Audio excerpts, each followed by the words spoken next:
Baik. Jadi pada saat berada di hadapannya, ya mana ada pengemis kemudian angko gitu kan, tidak mungkin pengemis sombong gitu.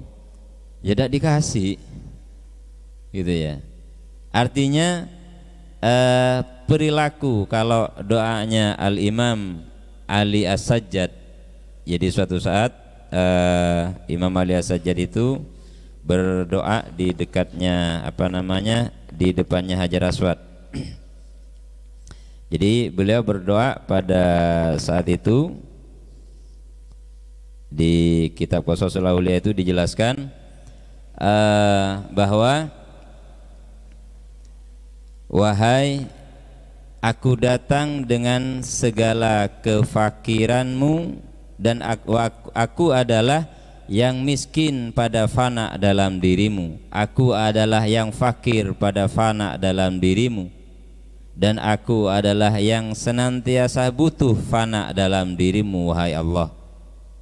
Jadi menandakan kefakiran, menunjukkan kemiskinan, kebutuhan kita kepada Allah Ta'ala di saat kita berhadapan dengan Dia, maka itu menjadi sebuah keniscayaan. Ada tahapan.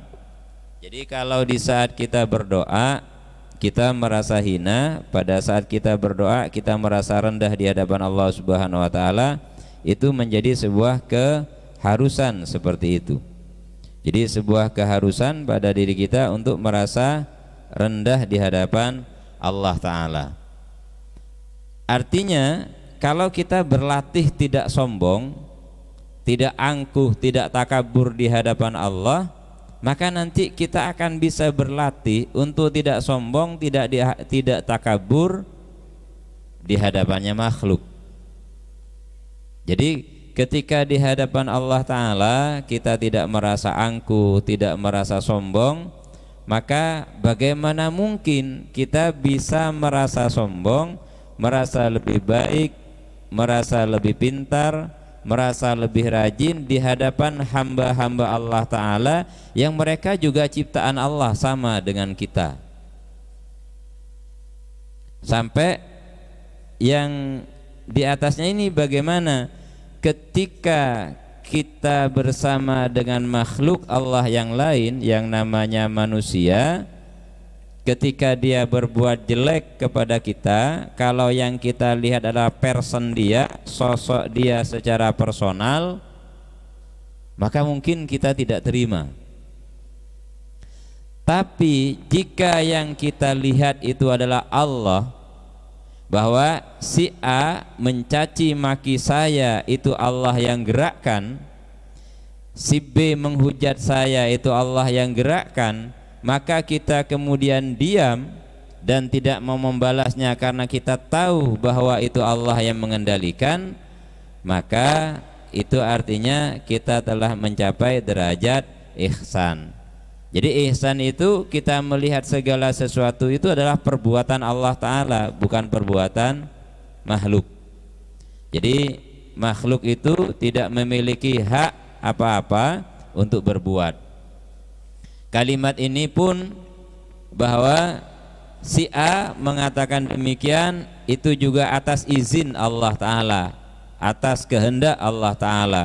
Maka siapa yang bisa menolak pada izinnya?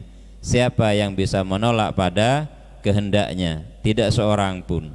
Nah, maka ketika kita nyampe kepada pemahaman ini, insya Allah akan menjadi manusia yang sabar dan qanaah dalam hidup. Begitu. Jadi kalau di hadapan Allah wajib kita rendah, dan tidak ada doa yang diwariskan oleh para aulia illah, para wali-walinya Allah, para kekasihnya Allah Ta'ala, yang doa-doanya kemudian ada kesombongan di situ. Jadi kalau di hadapan Allah kita harus insecure betul, rendah diri betul, boleh. Nah, percaya diri di mana? Di hadapan makhluk, tapi bukan sombong. Artinya contoh seperti saya berbicara pada malam ini, kalau ada punya rasa percaya diri karena berharap pada Allah Ta'ala, ya gemetar juga ngomong ini. Begitu. Jadi percaya diri itu penting. Artinya tahulah kita menempatkan di mana kita saat itu, dengan siapa kita berbicara. Jadi ketika kita berinteraksi, berkomunikasi dengan siapa, kita tahu bahwa kita tetap berharap kepada Allah Ta'ala. Di hadapan Allah Ta'ala kita rendah, di hadapan Allah Ta'ala kita tidak punya arti apa-apa. Tetapi mungkin sebagaimana doa yang diajarkan oleh Rasulullah, Allahumma ja'alni fi aini shaghira wa fi a'yunin nas kabira. Ya Allah, didiklah saya, jadikan saya ya Allah orang yang merasa kecil. Jadi bukan merasa orang hebat, bukan merasa orang besar. Rasulullah pernah menyampaikan kepada para sahabat, Allahumma ja'alni shaghira, Allahumma ja'al fi aini shaghira wa fi a'yunin nas kabira. Awal dari kalimat ini adalah Allahumma ja'alni abdan sabura wa syakura wa ja'alni adhkuraka katsira wa usabbihuka bukrata wa asila wa ja'alni fi aini shaghira wa fi a'yunin nas kabira. Ya Allah, jadikan kami atau jadikan aku sebagai hamba yang sabar, hamba yang bersyukur, dan hamba yang senantiasa berzikir kepadamu di kala pagi dan petang. Serta jadikan aku ya Allah hamba yang merasa kecil dalam pandanganku sendiri dan besar dalam pandangan orang lain. Artinya bahwa mungkin orang lain menganggap diri kita adalah orang besar, tetapi jangan sampai kita sendiri merasa besar. Maka kalimat aku bukan apa-apa dan aku bukan siapa-siapa. Jadi aku bukan apa-apa dan aku bukan siapa-siapa. Artinya aku bukan apa-apa itu artinya saya tidak memiliki jabatan apapun.